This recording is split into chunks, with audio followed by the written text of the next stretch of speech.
Bismillahirrahmanirrahim. Assalamualaikum warahmatullahi wabarakatuh. 10 tahun berkiprah di dunia perbatikan, mencanting, menghasilkan karya-karya indah yang bisa kita lihat, kita pakai, dan bisa kita banggakan. Karena dengan tagline-nya adalah Batik Bogor Pisan untuk Kota Bogor. Seperti yang kita sampaikan tadi bahwa kenapa mengatakan dan berani menyebutkan bahwa batik Handayani Gelis adalah batik Bogor pisan untuk Kota Bogor. Karena beberapa ornamen yang kita lihat dari batik Handayani ini semuanya membawa atribut-atribut dan ornamen-ornamen yang ada di Bogor ini. Dan tentunya juga kita berharap ini bisa diakui oleh bukan hanya di Indonesia tapi di dunia. Dan kita ingin tahu filosofi batik itu seperti apa. Nah untuk itu di sini kita akan sama-sama menyaksikan tari batik karya Bagong Kussudiardjo pada tahun 1956. Ini dia penampilan tarian batik dari Kagama Beksan, keluarga alumni Universitas Gadjah Mada.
kasih tepuk tangan yang meriah buat Ibu Ratna Handayani dari Batik Bogor, Handayani Gelis.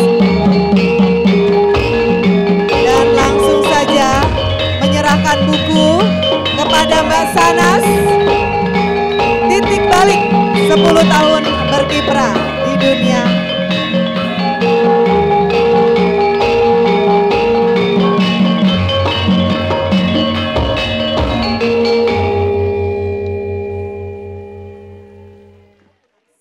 Kita kasih tepuk tangan untuk moderator kita, Naima Herawati. Assalamualaikum warahmatullahi wabarakatuh. Salam sejahtera bagi kita semua. Bapak Ibu hadirin sekalian, perkenankan saya memperkenalkan diri. Sebagaimana tadi sudah diperkenalkan oleh Mbak MC, bahwa saya adalah moderator di acara kita, Bedah Buku sore hari ini. Selamat sore dan selamat datang kepada Bapak Ibu semua yang telah meluangkan waktunya untuk mengikuti acara Bedah Buku sore hari ini, buku titik balik Sri Ratna Handayani yang diinisiasi oleh Botani Square.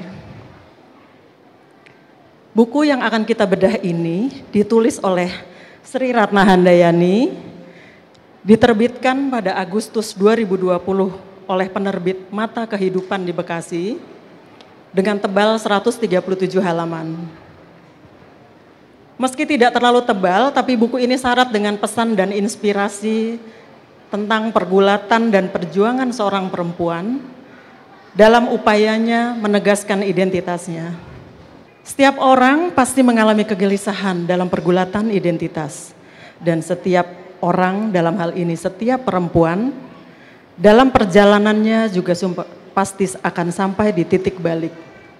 Tapi tidak semua orang, tidak semua perempuan bisa dan mau balik. Dibutuhkan kepekaan, keberanian, dan kesediaan untuk mengambil jalan balik dengan kualitas diri yang baru, yang lebih baik. Hadirin sekalian, saya perkenalkan dua perempuan cantik yang bersama-sama saya di panggung ini. Yang satu pasti sudah tidak asing lagi wajahnya. Semua masyarakat Indonesia pasti sudah kenal. Syahnas Haq. Beliau merupakan narasumber utama buku yang akan kita bedah sore hari ini. Terima kasih banyak Mbak Hera. Dan yang di sebelahnya, selebritis Bogor, Ibu Sri Ratna Handayani, pemilik Batik Bogor Sri Ratna Handayani, sekaligus penulis buku Titik Balik yang akan kita bedah sore hari ini. Terima kasih Jang Pujangga. Jang Pujangga. Padahal nggak punya karya sastra ya. Baik Bapak Ibu sekalian, berikut saya bacakan latar belakang kedua narasumber saya ini. Yang pertama adalah Syahnas Haq. Beliau memiliki pengalaman panjang di dunia broadcasting sebagai penyiar televisi dan radio, juga bintang iklan, dan juga spokesperson perusahaan. Lulusan Fakultas Teknik Sipil Universitas Indonesia. Mbak Nas biasa dipanggil, juga terpanggil untuk menjadi aktivis yang mengabdikan tenaga dan pikirannya di dunia perempuan dan anak-anak. Istri dari musisi Gilang Ramadan ini dikaruniai 3 orang putri. Mbak Nas juga aktif di dunia sosial seperti Duta PBB, yakni ILO dan IPEC serta UNICEF, penulis buku, pengajar sekolah komunikasi, pekerja sosial untuk wanita dan anak, dan juga aktif di organisasi Ikatan Ahli Teknik Penyehatan dan Lingkungan Indonesia. Yang berikut Sri Ratna Handayani. Lahir di Banjarmasin, setelah menyelesaikan pendidikan SD dan SMP-nya di kota kelahirannya, dia hijrah ke Jogja dan menetap di sana sampai lulus kuliah di Universitas Gadjah Mada. Mbak Ratna adalah founder dan owner Batik Bogor dengan label Handayani Gelis. Hobi yang semula hanya hobi berkembang menjadi usaha besar, sudah dia geluti sejak 2011 sampai sekarang. Kesibukan keseharian Mbak Ratna selain mencipta dan mendesain batik, juga sering diundang menjadi narasumber di berbagai lembaga besar seperti Astra, PT Pegadaian, CIMB Niaga Bank, dan lain-lain, untuk tema-tema tentang kiat-kiat memulai usaha, terutama buat pemula dan juga karyawan yang memasuki masa pensiun.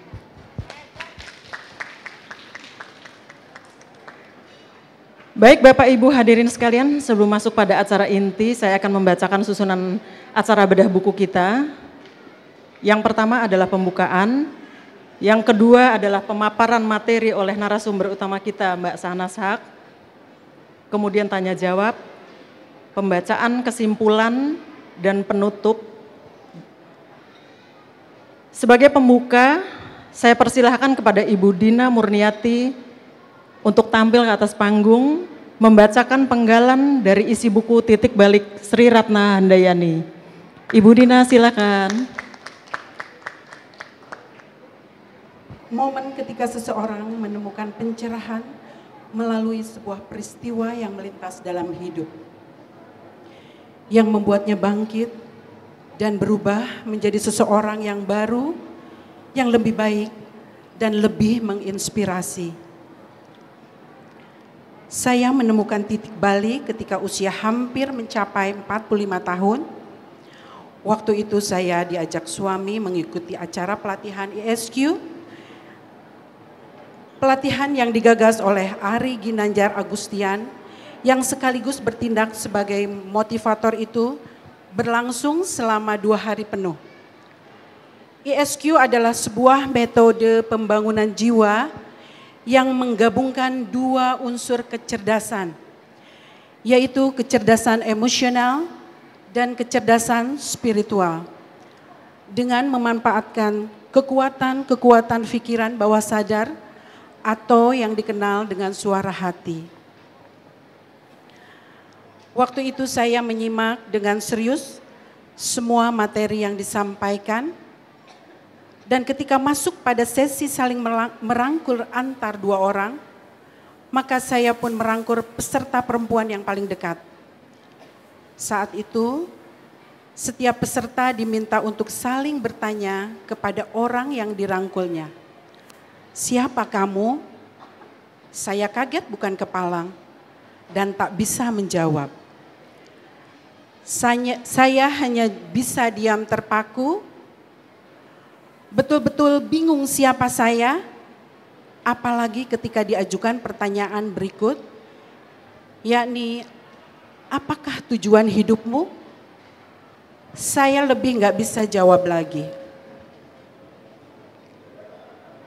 Pertanyaan itu terus menggema di kepala saya, hingga sampai saya di Bogor, pertanyaan-pertanyaan itu memunculkan gelombang besar yang membuat penuh oleh dorongan untuk mencari jawaban. Saya tahu yang dimaksud bukanlah sebatas nama yang disandang, juga bukan jabatan yang melekat. Dari situ saya mulai sibuk dengan berbagai pikiran. Selanjutnya, saya pun sibuk membuat program demi bisa menjawab pertanyaan tersebut. Perlu waktu, pemikiran, dan refleksi mendalam untuk bisa sampai pada jawaban paling tepat. Kesibukan mencari jawaban atas pertanyaan tersebut membuat saya terdorong harus melakukan sesuatu. Saya harus bergerak, meski sekecil apapun gerakan itu, dan saya bertekad untuk melakukan sesuatu yang bermanfaat. Dibarengi keinginan agar yang saya lakukan nanti mendatangkan manfaat untuk banyak orang. Di suatu siang, saya mengeluarkan dan membuka koper-koper lama yang selama ini tersimpan di gudang. Tangan saya serta-merta menyentuh batik 2 lembar berwarna hitam dan coklat sogan. Batik itu saya cuci dan dipakai sebagai selimut. Sesaat bersamaan, saya menonton pembatik menggoreskan cantingnya muncul di layar televisi. Tayangan itu muncul berkali-kali, tertangkap di mata saya. Seketika saya meraih batik hitam dan saya ingin belajar membatik. 2 hari kemudian saya sudah duduk di Museum Tekstil, belajar mencanting, menorehkan lilin dengan canting. Sejak itulah saya mulai bermain-main dengan batik. Saya bisa saja duduk seharian di Museum Tekstil, mencanting lembaran kain. Kali lain saya mengitari pasar Tanah Abang, berkeliling atau ngobrol panjang dengan penjual kain batik. Mengenali motif-motif batik, asal batik dan kegunaan kain batik itu, seperti makna dan filosofinya, di rumah pun berlanjut. Saya memilah kain-kain itu, sebagian dijahit untuk pakaian, sebagian saya rangkai manis patchwork menjadi sarung bantal, selimut, taplak meja, bahkan tas dan sepatu. Saya mulai rajin mengikuti pameran atau bazar dan mulai menikmati hasilnya. Sampai situ sajakah? Saya melangkah lebih jauh lagi, belajar proses membatik. Setelah dengan batik tulis dan cap, saya mengenali jenis kain, proses pewarnaan dan penghilangan lilin dan lain-lain. Dengan ditemani suami, saya berkeliling kota-kota Cirebon, Pekalongan, Solo, dan Jogja, mengamati batik dan proses membatik di sana. Semua batik yang saya temukan indah. Bila digunakan sebagai pakaian, akan menambah aura pemakainya. Kekaguman saya dengan batik bertambah saat mengetahui bahwa batik adalah proses berantai panjang, kerjasama kelompok yang melibatkan rasa dan hati. Sejak saat itu, akhir tahun 2011, kedua anak saya beranjak dewasa, si sulung kelas 2 SMA dan bungsu kelas 1 SMA, mereka sudah mulai mandiri. Saya akan mempunyai waktu lebih. Akhirnya saya menyusun langkah ingin menekuni kembali apa yang menjadi kegemaran saya dulu. Saya akan kembali menulis, menciptakan desain yang saya menyukai batik.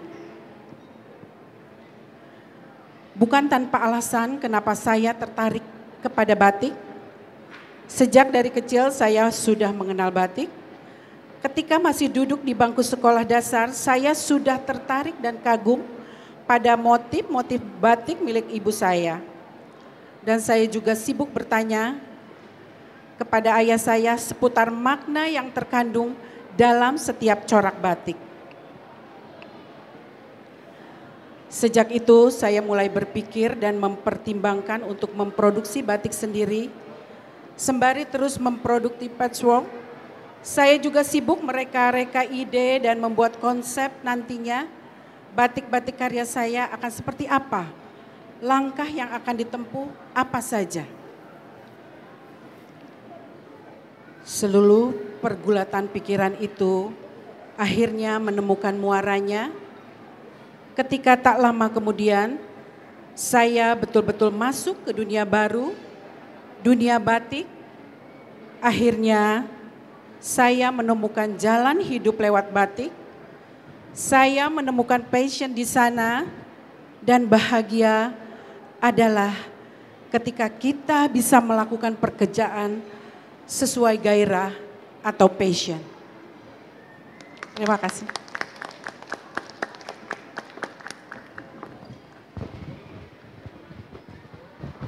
Terima kasih Ibu Dida Murniati atas pembacaan penggalan isi buku titik baliknya.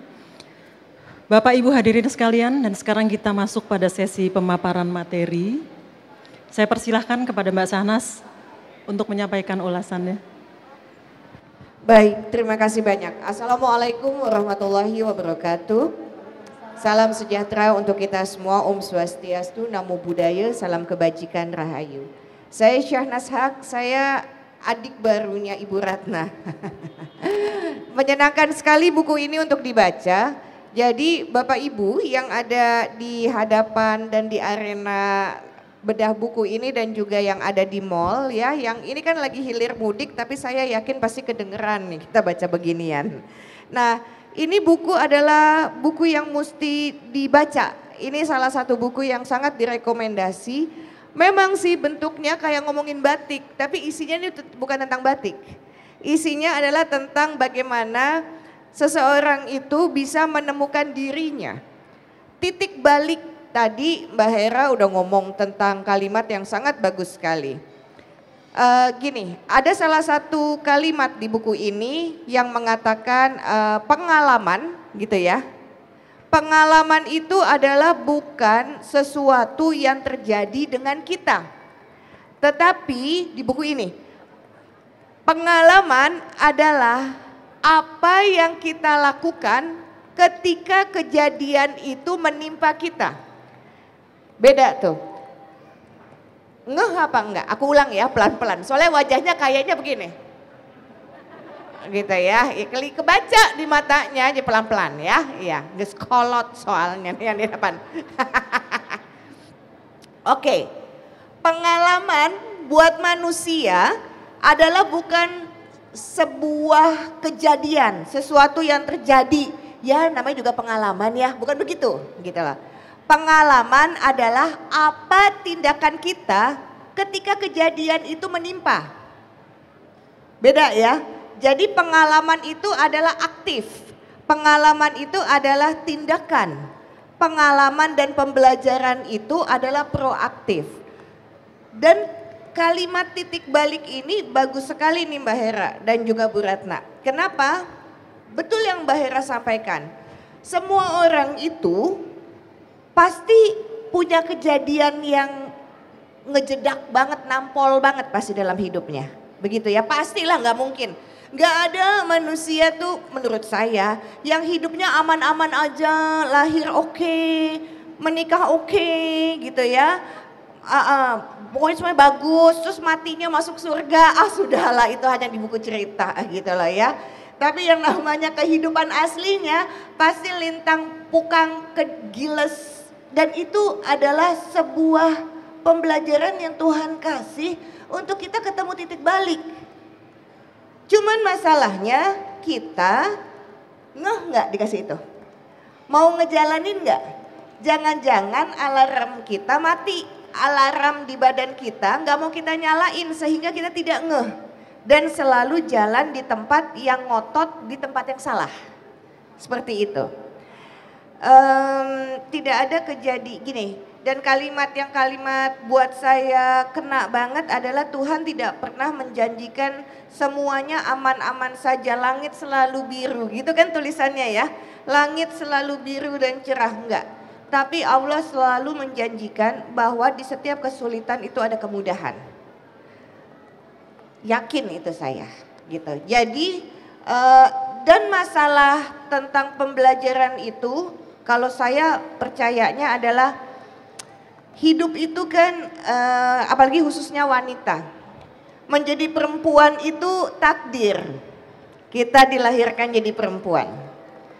Menikah itu pilihan. Kita mau menikah apa enggak. Tapi menjadi seorang ibu itu adalah komitmen seumur hidup. Menjadi seorang ibu yang bekerja itu udah kayak orang gila pasti. Karena setengah mati ngejalaninnya, betul? Betul ya Mak? Iya, kenceng banget ngangguknya. Pasti hidupnya kayaknya susah banget ya. Jadi semakin kita mendapatkan kesulitan, saya sangat percaya bahwa yang namanya emas itu mesti digodok di air yang betul-betul mendidih luar biasa. Api yang sangat panas. Gak ada emas yang dihasilkan dari api suam-suam kuku. Emang situ mau mandi gitu ya. Yang namanya emas itu pasti aduh gitu luar biasa. Tapi pas kita melewatinya, oh ternyata ini ya maksudnya ya. Waktu kejadian pasti kita tidak akan sanggup untuk ngejalanin dan mengatakan aduh enggak, ini berat banget nih. Kata siapa? Kata saya. Dan saya yakin kata Anda juga. Pasti setiap dari kita pernah ketemu sebuah peristiwa yang sangat luar biasa dan waktu kita ada di titik itu kita bilang nggak sanggup yang ini, nggak sanggup, berat banget nih yang ini. Tapi ketika sudah lewat, kok bisa lewat ya begitu. Kan suka dibilang. Dan itu buat saya adalah kejadian berkali-kali. Waktu saya membaca buku ini seperti layaknya formula. Jadi dikasih kayak baby step. Pelan-pelan dituntun bagaimana kita menemukan diri kita. Jadi jalannya adalah batik. Buat saya membatik itu spiritual. Karena meditasi loh. Batik itu cerita. Batik itu mesti kontak. Apapun agama kita. Karena spiritual buat saya adalah di atas agama. Spiritual itu adalah hubungan kita yang bisa silatun, bisa nyetrum langsung. Kalau agama adalah kendaraan ritual kita. Dan semua orang punya jalannya sendiri untuk bisa nyetrum. Dan Mbak Ratna melalui batik. Saya, Anda pasti berbeda caranya. Tapi pasti ketemu. Karena membatik, kalau saya membaca buku ini ya, buat Mbak Ratna membatik itu kayak sebagai ibadah, salah satu bentuk ibadah.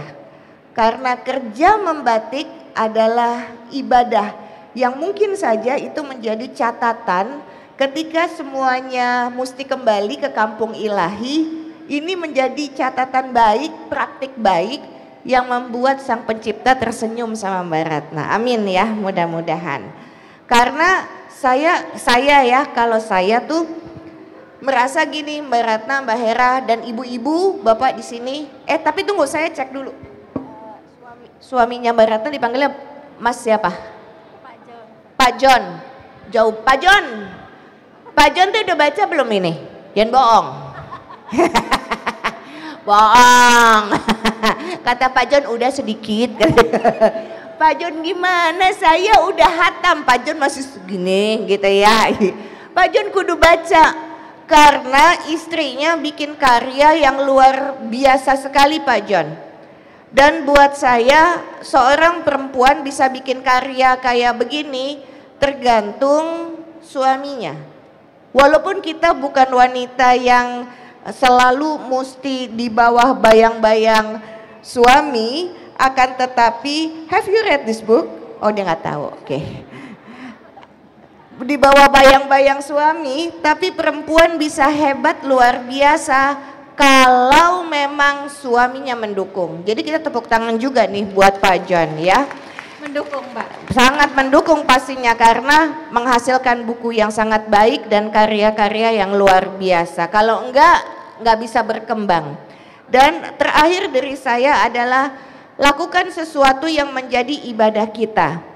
Jadi kalau misalnya Mbak Ratna menulis, Mbak Ratna membatik, Mbak Ratna melakukan sesuatu, jadikan itu adalah sebagai ladang ibadah. Kemudian saya ingin bertanya sama Mbak Ratna, boleh ya Mbak Hera ya? Boleh ya, oke. Mbak Ratna, dari buku ini halaman mana yang disukain? Bingung saya. Tadi kan saya cerita sama Mbak Nas bahwa pembuatan buku ini juga nggak gampang. Jadi 6 bulan pertama kita ngobrol, saya juga dekat sama Cehera, waktu 6 bulan pertama menulis saya muntah-muntah. Karena apa? Di sana nano-nano. Ada pahit, ada manis, ada asam, ada kecut. Tapi ada juga indah seperti itu. Jadi saya memilih menyukai semuanya Mbak Nas karena itu semuanya sudah saya lalui dan saya bersyukur bisa melaluinya. Kalau begitu Mbak mesti buka halaman 125. Nah, ini halaman favorit saya. Izin saya bacakan untuk Anda ya. Oke. Batik seperti fusion bagi saya. Saat saya membatik, semua arah terbuka. Saya menemukan banyak hal yang kucari. Ada penggalian ide lewat desain, ada penuangan makna, ada passion yang terus mengalir, namun juga ada keheningan dan rasa yang tetap terjaga. Semua passion mengarah pada tujuan, bukan semata pujian ataupun penghargaan. Bagi saya, passion adalah amanah. Passion adalah pertemuan antara kesukaan dan kesungguhan. Pertemuan antara minat dan pengalaman. Passion adalah impian berbalut harapan. Lanjutkan Mbak Hera. Segala yang terjadi yang saya lihat saling mengajarkan untuk percaya kepada Allah Sang Maha Pencipta. Meski dia tidak terlihat secara kasat mata, dia bisa dikenal melalui ciptaannya. Dan kehadirannya dapat saya rasakan di segenap denyut nadi. Sebagai manusia biasa, jadilah biasa saja. Jalani hidup dengan kesungguhan sebagai bentuk penghambaan kepada Tuhan, dan petiklah kebaikan meski kita hanya manusia biasa. Dan buatlah impian besar, mintalah kepada Allah Sang Maha Kuasa untuk mewujudkannya. Hiduplah bermakna dan berusahalah agar menjadi bahagia. Jadikanlah seluruh waktu hidupmu bermanfaat bagi sesama. Semakin berat suatu cobaan, semakin dekat hubungan saya dengan Tuhan. Dan hal itu kian memperdalam keyakinan saya pada keagungan dan berkahnya. Monggo Mbak Ratna. Oke. Saya adalah pemeluk masalah. Masalah adalah guru buat saya. Saya mengenali dan menerimanya dengan hati terbuka. Catatlah yang terbaik yang kau dengar. Amalkan yang terbaik dari yang kau catat. Dan ajarkan yang terbaik dari yang kau amalkan. Bagi saya, ilmu yang paling berharga adalah kerendahan hati. Hati yang direndahkan itu pintu ilmu. Hati adalah juga kontrol pikir dan tubuh. Ketika hati direndahkan, maka tubuh dan pikiran kita pasti mengikuti. Pasanglah segala niat kita pada tempatnya dan niatkanlah segala aktivitas kita untuk ibadah. Setiap manusia adalah unik dan memiliki peran unik di dalam kehidupan dan di dunianya. Aku yakin kita tidak diciptakan Tuhan untuk sebuah kesia-siaan. Kita adalah manusia yang diciptakan untuk tugas yang sempurna. Makanya kita tidak boleh merancang hidup yang lebih ringan dari yang sudah ditetapkan. Dan saya juga secara pribadi percaya saya adalah pengembara yang senantiasa mencari makna dan kebijaksanaan. Tugas saya adalah memunguti hikmah yang bertebaran di lautan kehidupan. Silakan Mbak Hera. Mbak Nas, itu tadi beberapa lembar kita baca bersama, ya, itu sudah pasti mengesankan ya. Tapi Mama cengeng. Tapi kalau secara makna Mbak Nas, secara benang merah. Iya. Kalau secara benang merah buat Mbak Nas, dari keseluruhan buku ini, apa yang paling menarik? Yang paling menarik adalah Tuhan itu tidak pernah mungkin betul-betul menciptakan manusia tuh sampah aja begitu tuh enggak gitu loh. Sejelek-jeleknya manusia ada sisi baiknya. Kalau misalnya orang memang sudah hidupnya betul-betul, kan Mbak Ratna ini kan lahir sebuah kekuatan dari sebuah masa dibully segitu lama. Nah sehingga yang namanya seni itu memang muncul dari penderitaan Mbak Hera. Seniman itu tuh nggak ada, atau seseorang bisa menghasilkan karya itu tuh nggak ada yang hidupnya lagi nyaman-nyaman saja. Pasti karyanya mandul, nggak ada. Seniman-seniman besar itu sengaja nggak mau megang duit. Kata siapa? Ya Allah, percaya deh sama saya, di rumah saya banyak yang kayak begitu soalnya modelnya ya gitu loh. Supaya apa? Supaya kegelisahan itu selalu ada. Sehingga menghasilkan karyanya yang baik.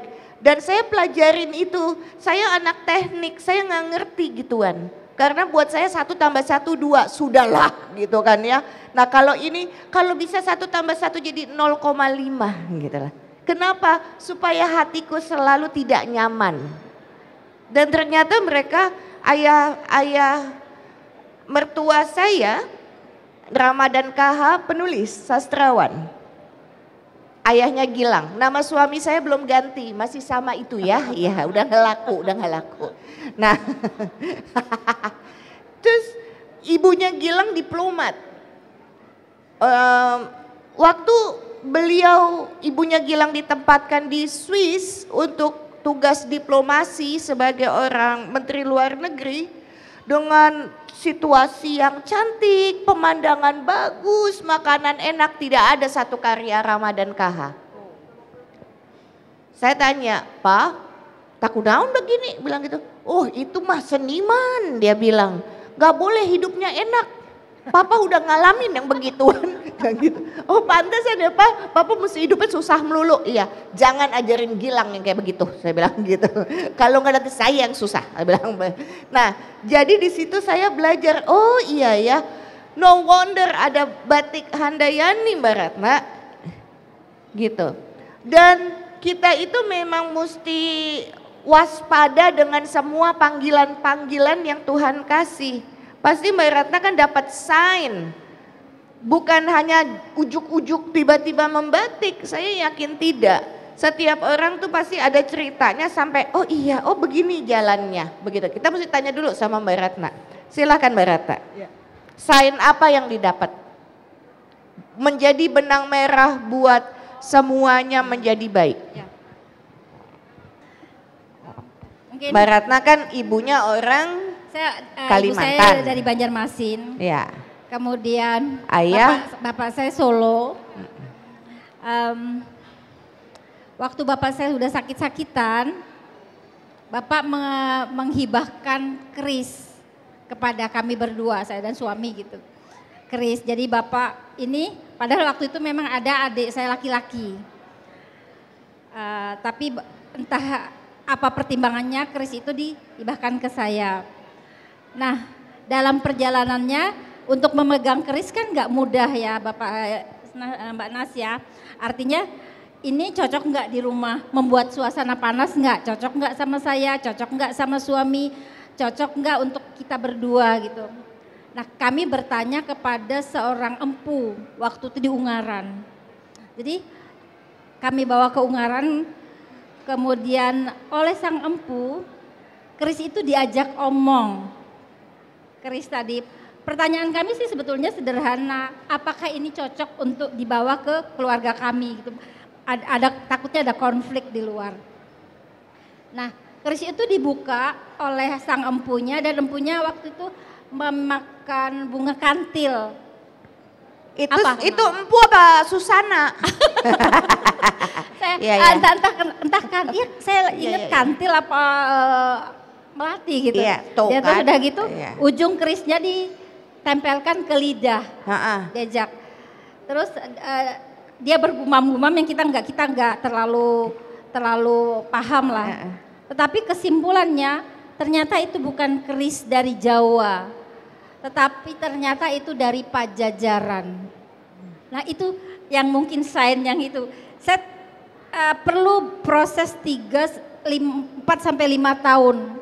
Dalam kemudian yang tadi tinggalnya di Bekasi, Tangerang, Jakarta, akhirnya saya tiba-tiba harus tinggal di Bogor, seperti itu. Di Bogor pun saya kan nggak bisa diem ya Mbak Nas ya. Yeah. Di Bogor saya tinggal di daerah Tajur, saya naik bemo sering banget ke Kebon Raya. Kebon Raya itu nggak tahu kepengen masuk ke Kebon Raya, tetapi ya masuk sebentar karena jalan kaki jauh, keluar lagi.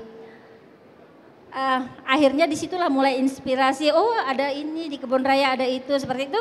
seperti mulai percik-percikan ide-ide gitu ya. Nah itu perjalanan. Jadi yang saya terima itu adalah benda pusaka dari Pajajaran. Itulah yang mungkin benang merahnya kenapa saya harus tinggal di Bogor. Seperti itu. Nah, betul. Jadi Mbak Hera terjawab ya. Jadi di dalam buku ini sebetulnya saling berkesinambungan tentang benang merah sebuah kehidupan, tentang tanda-tanda sehingga kita bisa menemukan titik balik. Nah, aku mau nanya nih sama Mbak Ratna. Dari semua kesulitan, dari semua gelombang yang dihadapi, bagian mana yang bikin Mbak Ratna kemudian punya keberanian dan kekuatan untuk titik balik itu? Bagian, jadi Bapak Ibu saya mau cerita ya. Pada saat saya kecil kan bapak saya itu sering sekali memberikan petuah-petuah. Memberikan petuah-petuah artinya tentang kehidupan. Seperti misalnya kalau saya menemui orang yang jahat gitu, bapak saya tidak maju terus membela saya, tetapi bapak saya hanya bilang memang ada manusia seperti itu, Ratna, seperti itu. Nah, beda sama ibu. Beda sama ibu. Nah, iya, Ibu saya orang Kalimantan kan cepet naik darah. Lawan, iya betul. Nah itu Ya. salah satu yang membuat saya jadi apapun yang saya terima masa lalu saya berusaha menerima karena itulah kehidupan saya seperti itu. Ya. Bergumul di antara kegelisahan saya. Kadang-kadang saya denial, kadang saya menyangkal gitu. Kok hidup saya seperti ini sih? Kok hidup saya seperti itu? Tetapi saya pengen menerima gitu. Ini menerima, ini adalah hidup saya gitu. Nah, yang tadi yang paling paling runcing tadi itu ketika saya ditanya siapakah kamu, itu saya nggak bisa jawab. Itu yang ditanyakan Bu Hera mungkin ya. Saya nggak bisa jawab, saya bingung. Saya itu siapa ya gitu, sampai kan teman waktu di ISQ pelatihan itu mereka merangkul siapa kamu gitu. Mungkin ada ibu-ibu yang mereka kan saling merangkul dan saling menjawab nama. Tetapi saya merangkul teman istilahnya orang yang di sebelah saya, siapa kamu? Saya nggak bisa jawab. Jadi pertanyaan itu menggelisahkan, kemudian mendorong untuk terus mencari identitas. Mencari. Jadi proses pencarian itu dari situ. Siapa kamu? Kamu apa tugasmu di dunia itu saya tidak bisa jawab, sama sekali tidak bisa. Itu terus terang suami saya nggak tahu, saya nggak bisa tidur, Bapak Ibu. Hanya itu yang terus menggema, kamu ini siapa sebetulnya, itu mungkin yang kegelisahan akhirnya mencari. Itu kegelisahan Mbak Nas ya, ini ke Mbak Nas. Kegelisahan semacam itu apakah juga dialami oleh semua perempuan ya? Perempuan ketika sudah menyandang status sebagai istri, sebagai ibu, kemudian sangat sibuk menjalani tugas keseharian, tugas yang demikian rutin, apakah juga mengalami kegelisahan semacam Bu Ratna untuk iya, aku seorang istri, aku seorang ibu, tapi aku juga seorang pribadi yang mestinya juga punya identitas pribadi. Nah, gimana nih? Izin bertanya sama ibu-ibu yang di depan. Boleh. Ini udah ibu-ibu. Monggo. Ya Allah, wajahnya masih kayak perawan. Ya, oke. Sekarang saya mau nanya, pernahkah Anda mengalami sebuah kegelisahan tentang siapa dirinya? Pernah. Ini nggak pernah? Pernah. Mak? Pernah. Semuanya pernah. Jadi mungkin buat yang, saya mau tanya dulu di sini yang kayaknya semuanya udah pada menikah ya. Yang belum menikah tunjuk tangan. Belum, yang belum menikah. Oh ini ya, ini belum menikah. Masih kecil banget, iya. Saya selalu mengatakan begini Mbak Hera, Bu Ratna dan juga ibu-ibu yang ada di sini dan juga beberapa bapak-bapak. Anak saya tuh 3 bersaudara perempuan semua. Anak saya 3 perempuan semua, jadi kayak mengulangi sejarah ibu saya. Saya satu-satunya anak yang waktu menikah ibu bapaknya udah meninggal. 2 kakak saya masih lengkap ibu bapaknya. Jadi saya yatim piatu waktu saya menikah. Tetapi banyak sekali yang dipesan dan nancep banget gitu ya di kepala saya. Kayaknya ibu bapak saya tuh tahu mungkin ya bahwa si bungsu saya mungkin mesti memilih dengan logika terhadap pasangannya gitu ya. Jadi doktrinnya kayaknya banyak banget gitu. Yang saya ingat sekali, ibu saya mengatakan begini, ibu saya meninggalnya cepat banget. Ibu saya tuh, saya masih umur 17 tahun ibu saya meninggal, saya kuliah tingkat 2. Di situasi lagi butuh-butuhnya ibu ya, si anak bungsu. Tapi dulu emang saya tukang pacaran kan ya, dari kecil genit gitu loh. Nah, dan ibu saya waktu saya udah masuk SMA pesannya begini, Nas inget ya pesan mama, ya nanti aja mah masuk juga SMA. Enggak, listen, nih mama lihat kayaknya kamu tuh bakalan kawinnya cepet nih Nas. Karena kamu genit banget ya Allah, pacarnya setiap minggu beda banget yang dibawa ke rumah. Aku nggak bawa mereka ke rumah mah, mereka yang nyerintil sendiri di belakang, saya bilang begitu. Ingat pesan mama ya nak, ingat pesan mama begini. Nanti kalau kau mau menjatuhkan pasanganmu kepada lelaki, kau mesti ngecek dulu di rumah calon mertuamu. Perhatikan bagaimana calon ayah mertuamu memperlakukan istrinya, karena nasibmu nggak akan jauh beda. Kalau misalnya kamu ngelihat kayaknya nih nggak cocok nih gambaran, udah tinggalin aja. Dan jangan pernah takut. Jadi begini, menikah tuh jangan kayak pengen ganti status supaya kelihatan laku, dia bilang gitu. Jangan pernah menikah karena kesepian, jangan pernah menikah karena pengen dibilang bukan perawan tua. Kejadian, saya satu-satunya yang telat kawin. Kakak saya masih muda-muda udah pada nikah, saya udah mau kepala 3 waktu itu akhirnya menikah. Untung hamil terus. Iya. Nah, saya ingat banget pesan ibu saya. Dan saya lihat bagaimana ayah mertua saya berinteraksi dengan istrinya. Terus saya pikir cocok nih kayaknya ya. Sehingga ketika saya menikah dengan Gilang, saya tuh nggak pacaran, kan cuma 1 minggu. Sekarang ketemu minggu depannya dilamar. Nggak pakai pacaran. Itu cuman karena hitungan logika tadi. Hitungan logika. Ngelihat calon mertua. Iya. Window shopping. Lu punya apa, gua punya apa, kita merger amsiong nggak nih? Nah begitu, tahu nggak? Iya, karena saya beda 9 tahun sama Gilang kan. Jadi saya 30, dia 39 gitu loh. Jadi mau ngomongin cinta, sudahlah saya udah kenyang tentang cinta, udah tahu, udah hatam, lu jangan bohong sama gue gitu kan ya. Nah jadi betul-betul berpikir sehingga kenapa itu menjawab pertanyaan yang Mbak Hera tadi. Kita perempuan bisa berkembang, bisa menemukan diri kita sesudah gelisah adalah tergantung siapa di sebelah kita Mbak Hera. Begitu. Karena perempuan itu manusialah pada dasarnya gelisah. Ya. Ngejejaknya adalah kalau dia ketemu passionnya. Sesuai dengan tulisan buku ini. Orang tuh kalau ketemu passion gini. Ini enteng ya, nggak berat ya, enteng. Akan tetapi disuruh megang begini 10 jam, itu berat loh, bener ya. Maka taruh aja, nanti kalau tangannya udah nggak pegel, angkat aja lagi. Kan begitu bahasanya. Itulah analogi passion. Manusia boleh capek, bolehlah, kita bukan malaikat. Tapi kayak handphone. Kan handphone kalau baterainya tinggal 1 bar banyak aplikasi yang gak kebuka. Lalu kalau di charge akhirnya kebuka lagi semuanya. That's passion. Itu adalah kita melakukan sesuatu dengan bersemangat dan penuh dengan gairah. Dan itu tergantung di sebelahnya siapa. Nah jadi kolaborasi saya dengan Gilang yang selalu saya sampaikan kepada ketiga putri kami turunkan tuh bahasanya begitu.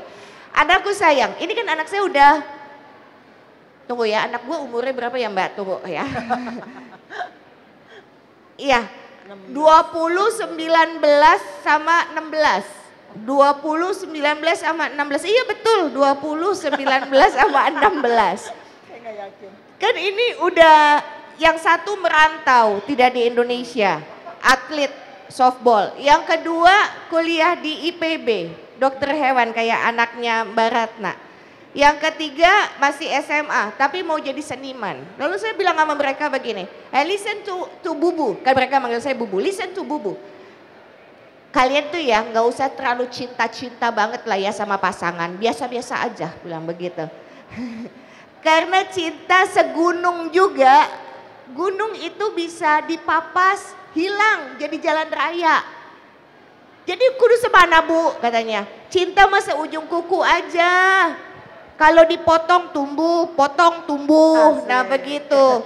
Selalu ada, jadi kalau ngomong realistis, orang bisa menemukan titik balik jika otaknya realistis. Aku nanya sama Mbak Hera, sama Mbak Ratna. Menurut Anda berdua yang masuk ke jurang depresi lebih cepat yang mana? Si optimis apa si pesimis? Jawab. Jangan-jangan si pesimis karena perasaan takut itu dia jadi punya dorongan. Oh, Ibu? Pesimis juga. Depan? Pesimis. Ternyata dalam penelitian yang masuk jurang depresi lebih cepat si optimis. Karena si pesimis hidupnya udah biasa apes. Bener. Jadi kalau dia lagi beruntung, alhamdulillah gitu ya. Kayaknya lagi menang banyak nih, gue hidup lagi enak. Karena hidupnya tuh biasa apes. Maka si pesimis itu malah lebih lama. Yang optimis yang begini, mission accomplished, saya yakin saya pasti bisa, udah keren lah semua orang muji saya yakin. Tuhan tidak pernah diskusi sama kita untuk menentukan takdir kita, setuju? Betul. Kita yakin bahwa kita bisa, nggak taunya kejadiannya nggak begitu. Maka masuk ke jurang depresi adalah yang optimis. Jadi buku ini mengajarkan tentang realistis. Buku ini mengajarkan tentang jejak bumi. Lihat aja di depan ada apa, jalani dengan sepenuh hati dan ikhlas. Dengan cerita Anda masing-masing. Jadi ini bukan buku batik. Ini buku adalah protap, juklak, bagaimana baby step cara kita menemukan diri kita, titik balik kita, tapi sesuai dengan ceritanya masing-masing. Silakan Mbak. Oke, satu lagi dari saya, nanti kita gantian ya ibu-ibu, nanti ibu-ibu boleh tanya kepada dua narasumber saya ini. Pertanyaan dari saya barangkali untuk Mbak Nas dan juga untuk Mbak Ratna, tapi kayaknya Mbak Ratna enggak ya, karena kalau Mbak Ratna gini, saya ngelihatnya juga bahwa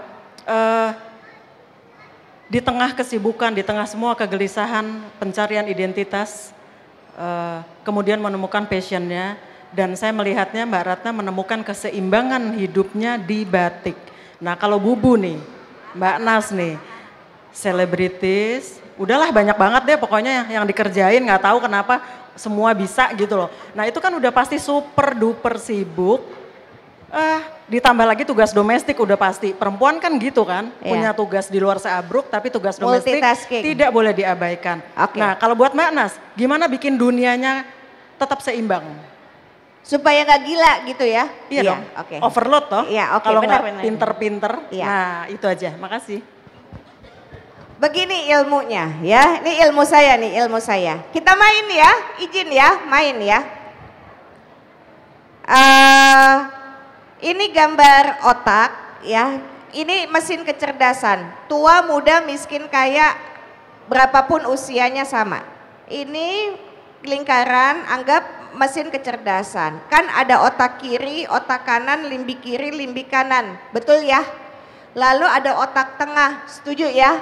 Oke, sip. Kalau otak kiri, ini menjawabnya jadi panjang, tapi ini ilmu nih. Otak kiri itu isinya adalah tentang pandai, analisa, oke? Limbik kiri isinya adalah memori dan rajin. Kalau mau jadi pinter, gampang banget. selama kita rajin, artinya kan repetitif ya, ngulang-ngulang-ngulang, nempel di memori, di limbik. Tuh soal keluar, otak kirinya menganalisa, dia recall memori, dia bisa jawab benar, centang, maka dia disebut pandai. Nangkep ya? Oke, jawab cepat semuanya ya, jangan lola, jangan loading lama, cepat jawabnya ya. Iya. 1 tambah 1, 7 tambah 5, 9 dikurang 3, iya, 12 kurang 7. Oh, pinter ya, iya. Walaupun agak lama dikit kalau kurang-kurangan, tapi yang biasa megang duit cepet nih ya, iya. Lagi-lagi levelnya saya naikin. 6 ditambah akar 81. Iya, pasti bisa jawab, tapi agak lama, bener kan? Gak mungkin gak bisa jawab, kalau gak bisa jawab gak dapat ijazah SD. Ya, oke, saya naikin lagi. 80 ditambah kosinus 60. Gak mau, nyerah. Iya, otaknya bilang gak mau, padahal pasti tahu karena tuh pelajaran SMP. Oke ya, nangkep. Boleh nggak kita bilang sama orang yang tidak bisa menjawab bahwa dia tidak cerdas? Nggak boleh, karena akar-akaran sudah tidak ada lagi dalam kehidupan Anda, bukan? Iya. Kosinus, sinus sama tangan udah enggak lagi. Sementara saya masih butuh untuk menghitung sudut buat plafon. Oke, nangkep ya, nangkep. Kita masuk ke sebelah kanan ya. Ini supaya pada ngerti nih, supaya pada ngerti semuanya. Sebelah kanan itu otak kanan isinya kreatif sama inovasi, inovatif. Kreasi, kreatif sama inovasi, menciptakan sesuatu. Apa yang dikelola di kanan ada di limbik kanan. Limbik kanan ini isinya adalah emosi, level emosi, sama pandai menjaga hubungan sama orang. Ah, ngertilah kita. Semakin pinter orang, semakin gak punya teman. Kamarnya beda. Oke? Semakin jago, semakin keren, soliter, susah buat kolaborasi sama orang. Nangkep? Sementara teman kita yang biasa-biasa aja di sekolah bisa jadi kepala geng. Jago rekrutmen. Oke? Sip. Ya? Tapi pedagogik, pendidikan yang ada di Indonesia, bagian kanan diseragamkan kudu ke kiri-kirian. Aku tes ya, izin main ya, ikutan. Gak boleh lola, gak boleh loading lama, cepet jawabnya. Jika saya menginginkan Anda gambar pemandangan, apa yang digambar sayang? Aing tebaknya, gunungnya pasti. Nah, di tengah ada, pinter, ada jalan? Pasti dua jenis, yang satu perspektif, yang satu ngeleok-leok kayak ular. Iya. Ada hewan, ayam, ada burung, ada tiang listrik. Pasti burungnya kayak simbolnya McD. Iya. Ada gubuk. Entah kenapa ya tuh kontraktor dari zaman Nabi Adam sampai nanti kiamat, pintunya di kiri, jendelanya di kanan, jendelanya di garis tengah. Bener ya? Indonesia ini negara maritim loh. Sedikit banget orang Indonesia gambar pemandangan, gambar laut sama perahu. Karena kita dipaksa bagian ini mesti seragam, kalau enggak kita mesti remedial PAUD. Ngulang pautnya. Langit warnanya apa?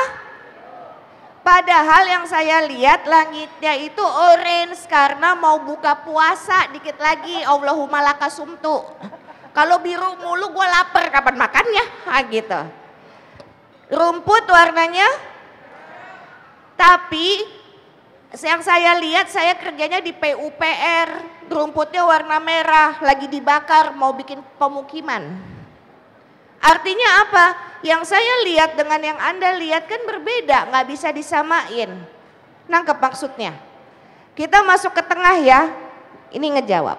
Otak tengah itu isinya adalah insting sama naluri serba bisa. Yang disebut dengan compatible, bisaan. Palu gada, apa yang lu mau gua ada. Dan gini, tipenya can do attitude. Nas, lu bisa ini enggak? Bisa. Mah, prosesnya kumaha engke, lihat aja nantilah, bisa aja dulu gitu. Can do attitude. Nah, otak tengah ini yang membuat manusia bisa menjaga kewarasannya.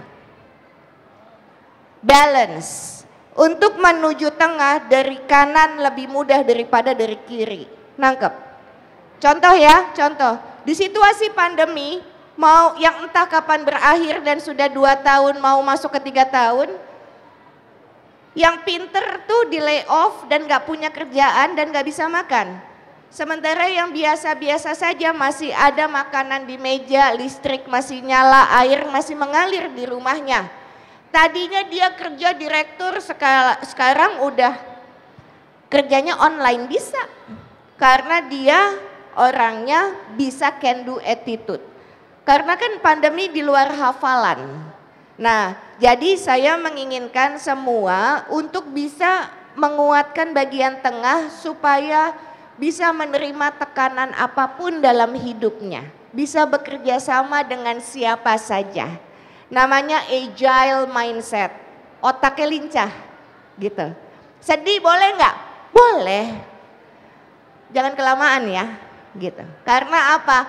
Kalau ternyata lu nangis, bisa semuanya berubah, nangis dia lebih kencang, begitu loh. Tapi kalau enggak, ya udah cepetan, hapus air matanya, bangkit lagi. Nah itu otak tengah. Oke? Nah jadi janji ya sama saya yang udah punya cucu, nggak boleh lagi ngajarin cucunya gunung 2, haram. Ya, bakar masuk neraka semuanya. Biarkan otak kanan berkembang dengan leluasa. Karena otak yang terdidik bukan yang punya selalu jawaban di setiap pertanyaan. Otak yang terdidik adalah yang selalu banyak pertanyaan. Kenapa gini ya? Kok mesti begini? Kenapa ya? Kan bisanya begini. Agile, dia lincah. Seperti itu. Oke, terima kasih Mbak Anas. Kita beri tepuk tangan yang meriah untuk Mbak Sanas yang sudah memberikan ulasannya panjang, lebar, dan sangat-sangat inspiratif buat kita semua ya ibu-ibu ya. Sekarang gantian. Silahkan ibu-ibu yang mau bertanya kepada 2 narasumber saya ini. Boleh ke Mbak Nas, boleh ke Mbak Ratna. Monggo yang mau bertanya angkat tangan. Tolong sebutkan nama.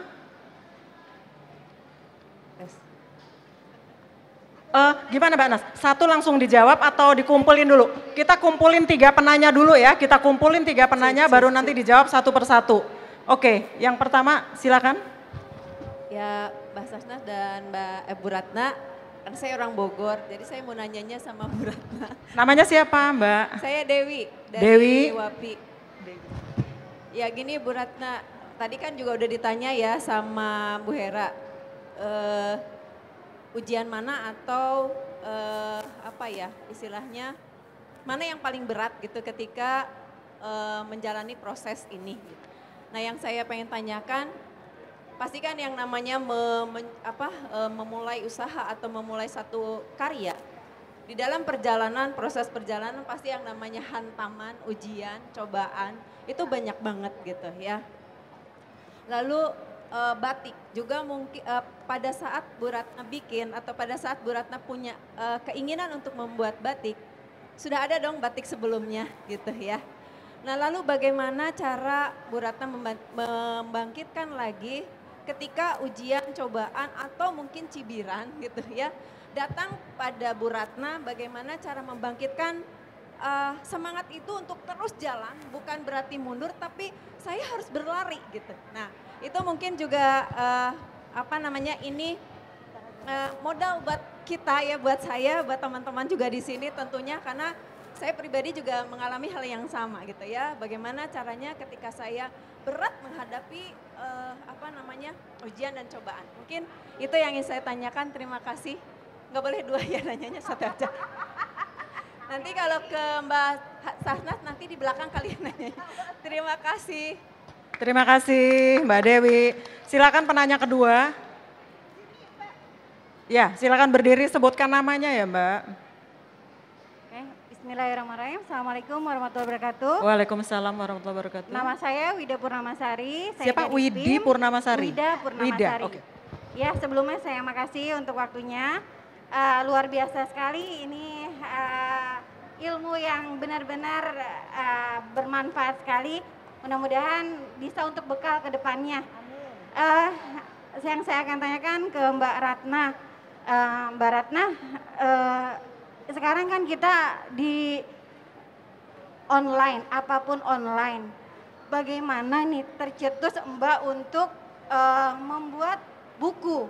Karena kan sekarang banyak orang itu ngelihat Google, searching di Google, gitu kan. Tapi Mbak sendiri memberanikan diri untuk membuat buku itu sendiri.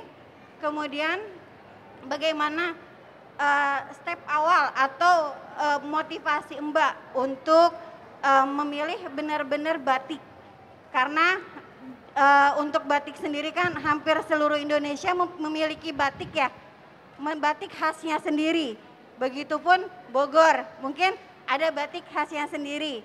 Begitupun bagaimana pemasarannya atau jadi kita juga sebagai orang Bogor gitu kan, Mbak menjadi inspirasi. Ternyata tidak harus orang Bogor loh yang awalnya mempunyai inisiatif untuk membuat batik Bogor. Jadi pertanyaannya kenapa memilih batik Bogor gitu? Iya, seperti itu. Kemudian saya mau tanyakan juga ke Mbak Sanas. Saya mau tanya bagaimana sih bisa settle ini Mbak ya dari awal yang saya lihat, mungkin saya masih kecil ya Mbak ya. Saya lihat Mbak selalu menjadi inspirasi ya, menjadi inspirasi wanita. Jadi apapun itu kayaknya apa sih yang nggak bisa, gitu kan? Jadi hal apa sih yang membuat Mbak bisa benar-benar settle banget antara keluarga, antara kerjaan sama yang lainnya, sampai benar-benar settle sampai sekarang ini, mudah-mudahan sampai seterusnya. Maksudnya mampu menyeimbangkan seperti itu. Karir dengan kehidupan keluarga. Iya. Oke. Kemudian yang bisa jadi inspirasi selalu jadi untuk wanita, karena kan kadang jujur kalau wanita saya sendiri kadang suka ada waktunya down. Itu tuh kadang suka bingung juga harus bagaimana gitu kan.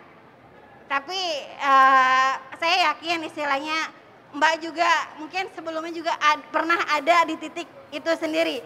Nah itu seperti apa sih gitu kan, harus benar-benar bangkitnya. Mungkin itu. Oke, cukup ya. Banyak, cukup ya Mbak Wida. Oke. Waalaikumsalam warahmatullahi wabarakatuh. Penanya ketiga silakan. Assalamualaikum warahmatullahi wabarakatuh. Waalaikumsalam warahmatullahi wabarakatuh. Pertanyaan saya buat Ibu Ratna. Namanya siapa Mbak? Ibu Rini Riswanti. Ibu Rini Riswanti, oke silakan. Dari semua usaha Bu Ratna bikin batik, berkarya, bikin buku, apa yang paling membuat Ibu Ratna bahagia? Mau yang mana dulu nih? Pertanyaan satu. Mbak Dewi dulu, oke. Masih ingat? Enggak? Oke, pertanyaan yang pertama dari Mbak Dewi. Untuk Mbak Ratna ya, mana yang paling berat ketika menjalani proses? Memulai usaha dan dalam perjalanannya menghadapi ujian dan hantaman dan cobaan. Juga bagaimana cara menjadikan semua kesulitan sebagai kemudian menjadi karya kreatif. Terima kasih, Cole. Cerita nih di awal dulu.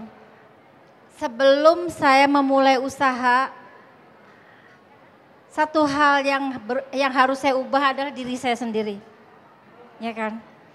Saya dulu di rumah pegang sapu, pegang penggorengan di depan kompor. Artinya saya harus berubah nih. Pertama harus berubah untuk diri sendiri dan harus membuka diri untuk belajar. Itu memulai usaha itu yang paling penting adalah komit pada diri sendiri. Kalau komitmen kita kuat bahwa kita mau usaha, kita mau mempunyai peran, kita mau mempunyai kesibukan, kalau itu kokoh, artinya segala apapun yang terjadi pada kita, yakinlah bisa kita lalui. Saya juga kadang cerita kepada startup, anak-anak sekarang itu gampang banget down. Pertanyaannya, Bu, kalau kita jatuh gimana, Bu? Ya berdiri lagi. Iya. Jadi seperti itu. Jadi memang harus komit dulu. Apapun yang terjadi saya tetap jalan. Dan saya percaya bahwa kalau saya bergerak pasti rezeki mengikuti. Itu yang apa istilahnya, yang terpatri pada diri saya. Kadang capek, Bu, betul, saya capek. Kalau capek jangan kerja, Bu, mending tidur. Jadi saya sudah sampaikan kepada anak-anak di rumah, mama capek jangan diganggu 2 jam. Terus saya cooling down, healing di atas, dalam kamar diam. Dan gak mau ngapa-ngapain, gak mau nonton TV, merem aja. Seperti itu, Bu Dewi ya, cukup kali ya. Ya, komitmen pada diri sendiri. Jadi kita harus kuat komitmen. Kalau kita di situ adalah akar tujuan. Kalau komit, apapun yang terjadi pasti bisa kita lewati. Oke, cukup ya Mbak Dewi. Kita masuk ke penanya kedua dari Mbak Wida Purnamasari. Untuk Mbak Ratna dulu deh ya. Di zaman serba online ini kenapa berani bikin buku? Terus yang kedua, kenapa memilih Batik Bogor? Bapak Ibu yang saya sayangi, sebetulnya begini loh. Kalau kita mau usaha tuh apa sih tujuan kita? Apa semata-mata pengen untung? Enggak kan? Kalau saya mah enggak, Bu. Terus terang agak susah kalau saya, memang separohnya seniman karena bukan businesswoman gitu. Enggak, saya yakin bahwa rezeki itu pun tidak harus berupa uang. Saya berteman dengan Bu Lela, Bu Rice, Bu Aisyah, itu bagi saya rezeki. Ibu-ibu datang sini, waduh rezeki besar banget. Ada Teh Frida di situ, aduh sayang. Ada Bundo, itu rezeki. Apalagi saya bisa kenalan dengan Mbak Sahnas, ya Allah. Saya begitu Mbak Sahnas jawab PA saya, meleleh saya, Bu. Alhamdulillah. Dan jadi rezeki kita bareng-bareng ya ibu-ibu, kemudian Mbak Sahnas hadir di tengah-tengah kita, berbagi buat kita semua. Jadilah yakinlah, Bu, dan niat saya memang niat saya membuat buku ini tadi mungkin agak idealis ya. Saya kepingin apa yang saya lakukan tuh ada rekornya, Bu, ada rekamannya, ada jejaknya. Jadi seperti ini buku pertama saya, Titik Balik. Ini adalah jawaban dari banyak pertanyaan yang datang ke galeri. Katanya, kenapa orang Kalimantan bikin batik Bogor? Tapi kan mereka nggak tahu di belakang saya pernah dapat kujang, iya kan? Nah ini salah satu jawaban pertanyaan. Berarti detailnya beli bukunya Mbak Wida Purnamasari, karena detailnya kenapa memilih batik Bogor, kenapa sampai di Bogor, kenapa tadi dapat keris, semua ada di dalam bukunya. Yakinlah, Bu, kita semua punya benang merah, tapi kita harus mencari. Jadi pada begitu saya menemukan bahwa saya harus membuat batik dan di Bogor, itulah benang merahnya dari saya mendapatkan kujang. Itulah benang merahnya saya dilatih di awal, dibully, saya dibilang Dayak, saya dibilang udah macam-macam, saya dibilang beruk, itu ada di dalam buku ini. Itu sebetulnya Allah itu menguji saya gitu. Sebelum jadi pengusaha ya Ratna, gue uji dulu. Nerima nggak kamu? Enggak, saya diem. Makanya saya kalau ada orang marah, saya lebih memilih diam. Karena nggak ada gunanya saya. Bagi saya orang marah itu ke saya, dia memberikan energi negatif. Kalau saya menerima berarti masuk ke dalam diri saya. Sedangkan saya niatnya memberikan energi positif kepada semua orang. Kalah sayanya gitu loh. Jadi kalau orang marah saya diem, artinya bukan saya kalah, tapi saya menang. Karena saya lebih bisa mengontrol emosi. Seperti itu. Oke, yang ke Mbak Nas.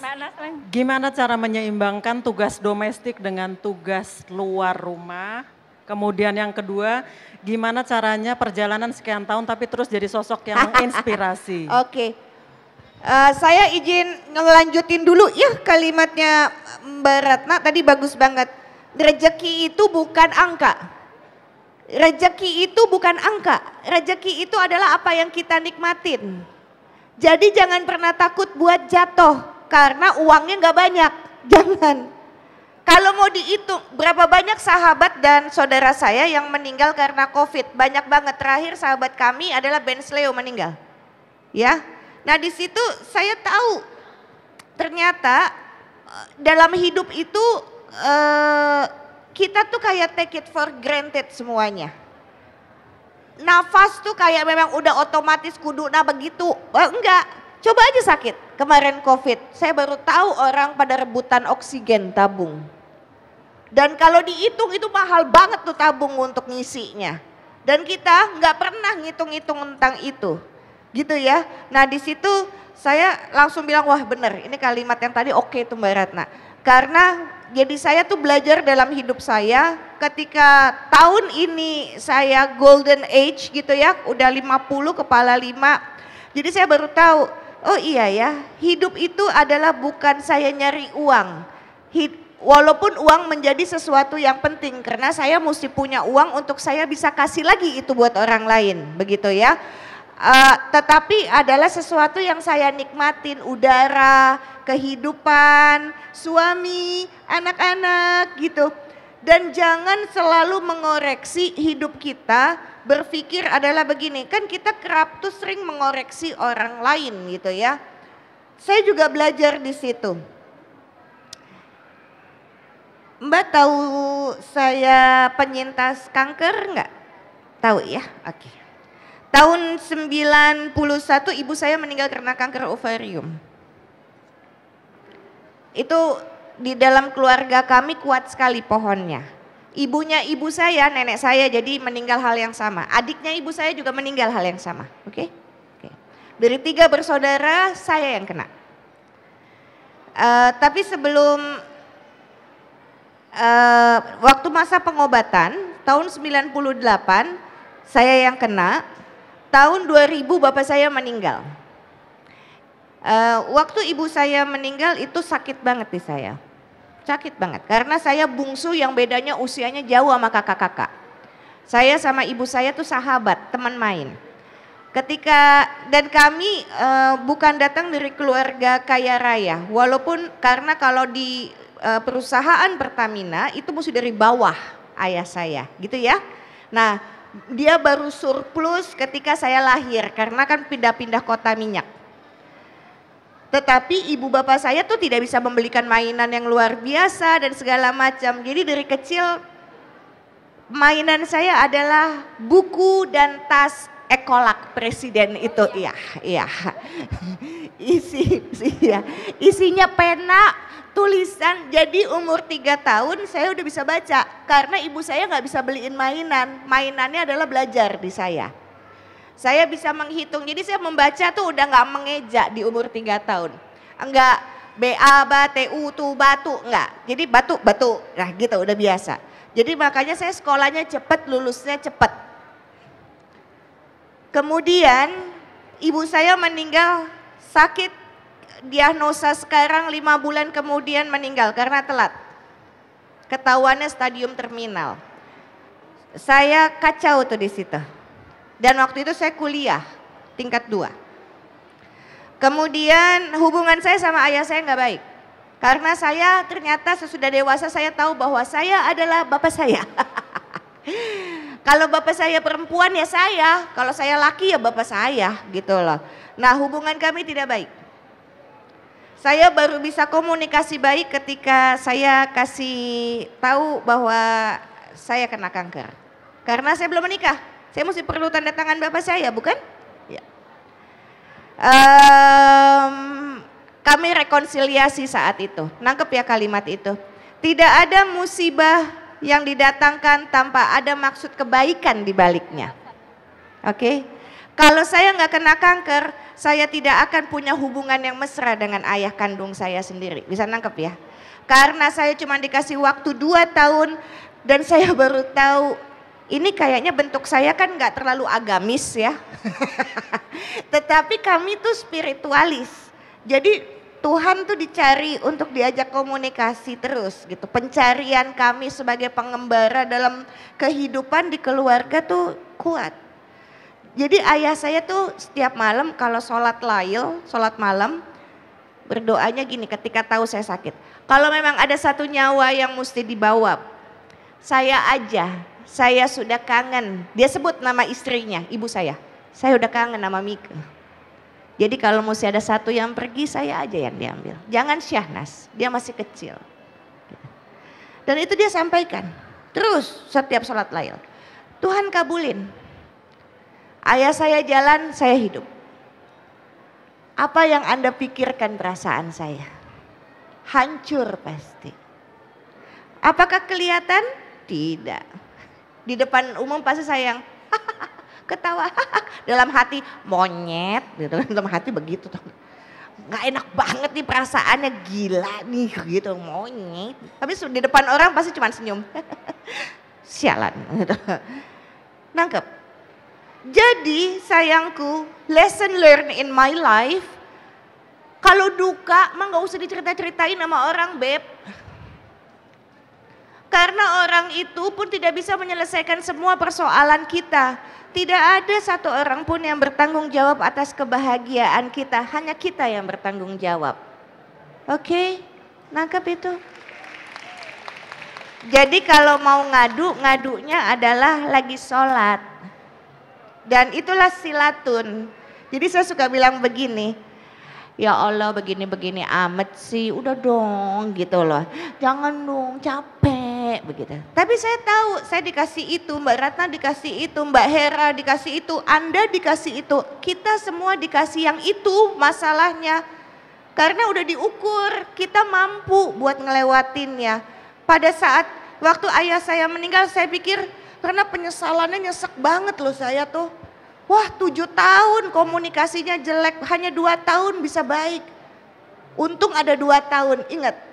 Jadi berpikirnya selalu apa nih ya, untung masih ada 2 tahun. Dan hal itu yang membuat saya jadi selalu punya empati. Jadi yang ingin saya sampaikan adalah begini. Di atas kertas, kita semua pasti meninggal bukan? Bukan berapa lamanya kita hidup, tapi seberapa kita itu membuat orang tuh menjadi sukses. Di umur tertentu, kesuksesan tolok ukurnya di saya ketika saya membuat diri saya sukses. Tapi di atas umur 40, 35, menjelang gitu ya, kesuksesan adalah bagaimana membuat orang lain ikut sukses sama-sama. Berapa usianya sayang? Nggak kedengeran, pakai masker. 31. 31 ya? 36. 36? Iya. Ya 4 tahun lagi deh kayak begitu. Nanti akan berasa, oh iya ya Tuhan ngasih ini tuh maksudnya apa. Saya bisa, Anda bisa, kita semua tuh bisa menjadi orang yang selalu menjadi baik. Mau hidupnya enak? Enakin dulu hidup orang lain. Pasti Tuhan akan kasih itu buat kita. Baik, yang terakhir dari Ibu Rini Riswanti. Buat Mbak Ratna, dari semua karya mana yang lebih membahagiakan? Barangkali perbandingannya batik dengan buku ya. Oke, yang dimaksud batik dengan buku mana yang lebih membahagiakan?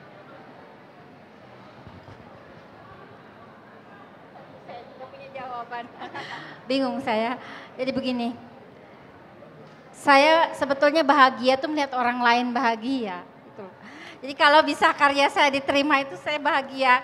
Kalau buku saya bisa menjadi inspirasi atau manfaat itu.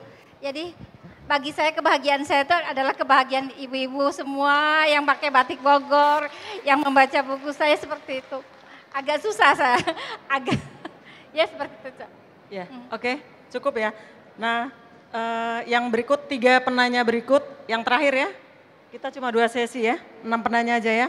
Oke, silakan. Baik, Assalamualaikum warahmatullahi wabarakatuh. Ya, Waalaikumsalam warahmatullahi wabarakatuh. Selamat sore, Mbak Hera, Bu Ratna dan juga Mbak Syahnas. Selamat sore. Saya cuma pengen nanya dari sekian. Bapak mohon maaf, tolong sebutkan namanya dulu. Oh ya, saya Nanda. Dari sekian karya, tentunya semua istimewa buat Mbak Ratna.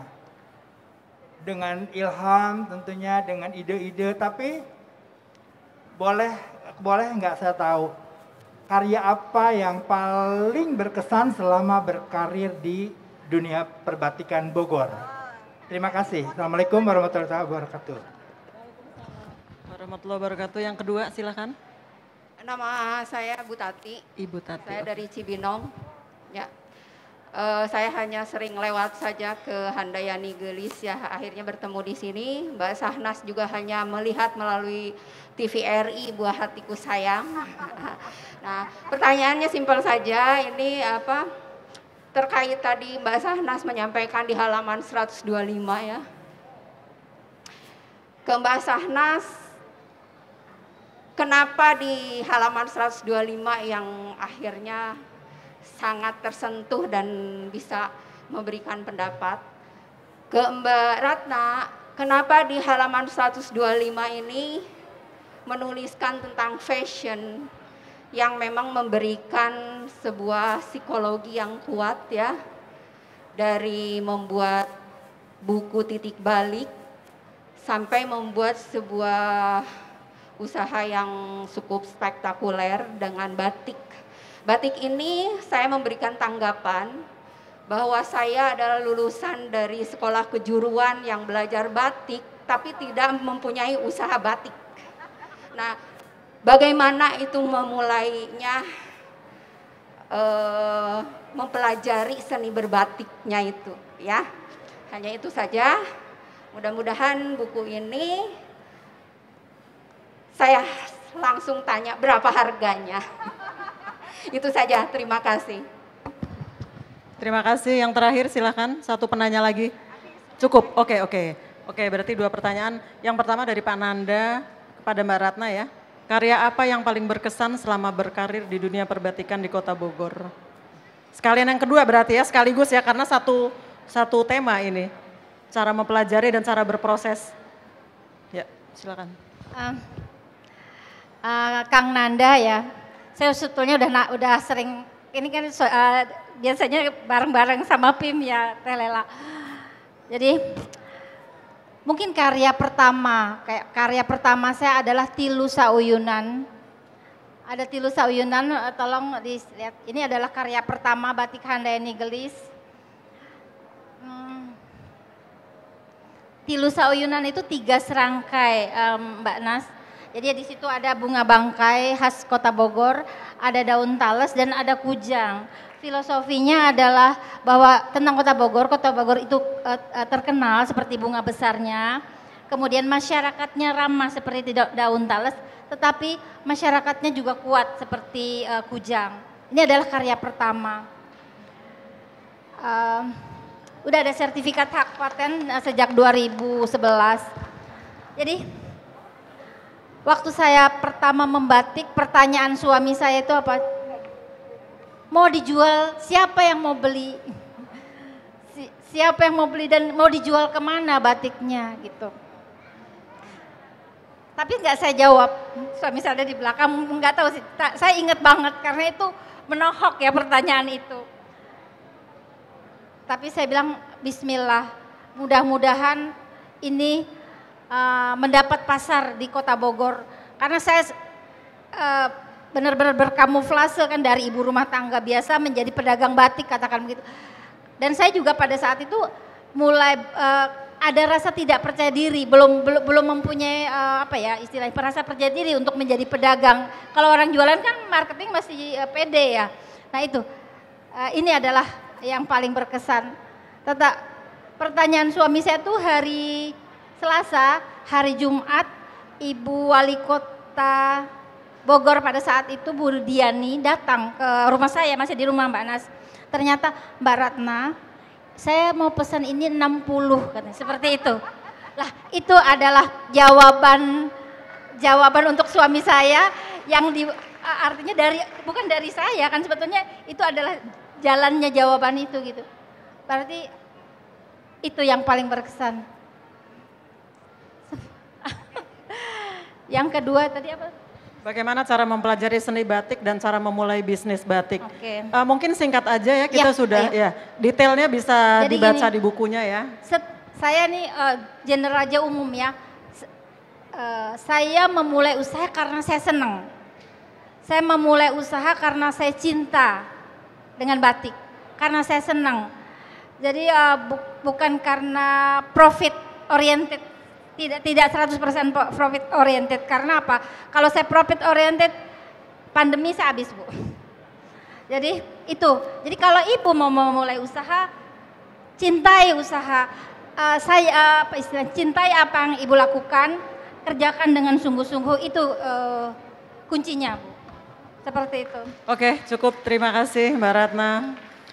Bapak Ibu hadirin sekalian, sebelum menutup acara, saya akan membacakan kesimpulan dari bedah buku kita pada sore hari ini. Ya Mbak Nas, ya, saya bacakan kesimpulannya ya Bapak Ibu.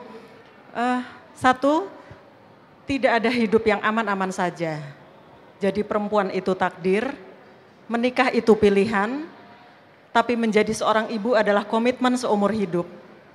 Jadi ibu yang juga pekerja adalah hidup yang luar biasa beratnya. Yang kedua, di muka bumi ini tersimpan miliaran hikmah dan pelajaran tentang kehidupan yang bisa kita petik setiap saat. Menjadi perempuan, menjadi ibu, menjadi istri, mestinya dimaknai sebagai proses belajar yang terus-menerus. Yang ketiga, kesibukan menjalani peran keseharian bukan berarti perempuan kemudian berhenti melangkah dan melupakan mimpi juga kebahagiaannya. Yang keempat, hayati setiap detik yang dimiliki dengan keheningan dan kejernihan jiwa agar kita paham dengan tujuan yang hendak kita capai dan tak lelah memperjuangkannya hingga mencapai titik balik. Yang kelima, lakukan setiap hal sebagai ladang ibadah. Jangan berorientasi pada materi semata, pada profit. Dan yang terakhir, jalani peran dan kesibukan sebagai perempuan dengan ikhlas, dengan bahagia. Saya kira itu. Terima kasih Bapak Ibu hadirin sekalian, kita sudah sampai di penghujung acara ya. Saya atas nama segenap pengisi acara, atas nama penyelenggara acara bedah buku Titik Balik, mengucapkan terima kasih dan mohon maaf atas hilaf dan kekurangan. Kepada hadirin yang meminati buku ini bisa mendapatkan bukunya di toko buku Gramedia di bawah. Di sini juga ada booth-nya, atau ke Galeri Batik Handayani di Jalan Bogor Baru A3 nomor 16. Sebagai penutup, dipersilakan kepada Mbak Laksmi Zakir untuk tampil membacakan penggalan isi buku Titik Balik. Terima kasih Bapak Ibu sekalian, selamat sore, sampai jumpa. Wallahu muwafiq ila aqwamit thoriq. Wassalamualaikum warahmatullahi wabarakatuh.